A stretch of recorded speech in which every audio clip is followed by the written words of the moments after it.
Anak, pada pertemuan kali ini kita akan membahas tentang meneladani sikap jujur Nabi Syuaib alaihissalam. Nabi Syuaib ini diutus oleh Allah Subhanahu wa taala kepada kaumnya yang bernama kaum Madian.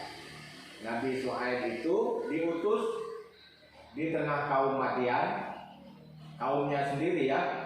Jadi Nabi Syuaib ini juga dari kaum Madian, yaitu bangsa Arab juga yang tinggal di kota yang namanya Ma'an, pinggiran kota Syam.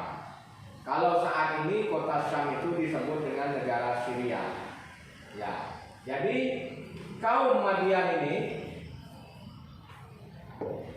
kenapa kita memahami sikap jujur Nabi Syuaib? Kaum Madian ini pekerjaannya sebagai pedagang. Kota Syam saat itu jadi pusat perdagangan kabilah-kabilah dari luar kota. Datang ke Syam jadi pusat perdagangan. Nah, kaum Madian yang tinggal di Syam ini, di daerah Ma'an ini, bekerja sebagai pedagang. Salah satu dari kebiasaan orang-orang kaum Madian ini adalah curang di dalam melakukan timbangan.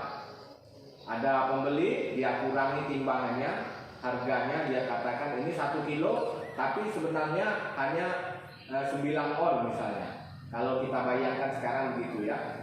Jadi dia kurangi timbangannya, tapi harganya seperti harga 1 kilo. Nah ini yang dilarang oleh Allah Subhanahu wa taala. Yang harus kita teladani di sini adalah kejujurannya Nabi Syuaib ini yang menyeru kepada kaumnya jangan sampai berlaku curang di dalam timbangan. Ya. Selain dari berdagang ini melakukan kecurangan,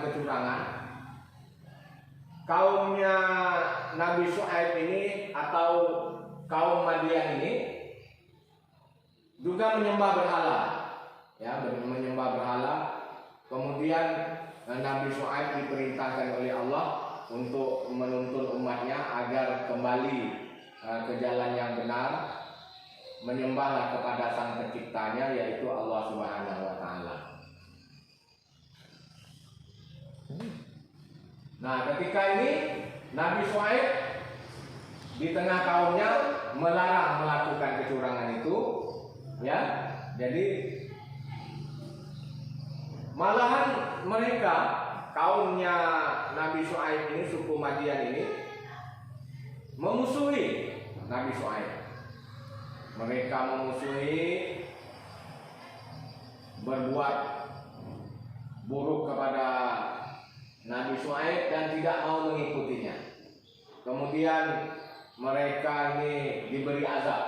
Ini ringkasan Bapak yang ketiga, kebinasaan kaum Madian. Nah, kemudian mereka ini karena selalu menentang dan tidak mau mengikuti Nabi Syuaib, Allah berikan azab yang berupa petir menyambar, semuanya mati semua kecuali yang beriman kepada Nabi Syuaib. Ya, nah, jadi ini kisah keteladanan Nabi Syuaib agar kita dapat menerapkan sikap jujur yang telah disampaikan oleh Nabi Syuaib ini, terutama di dalam berdagang timbangan.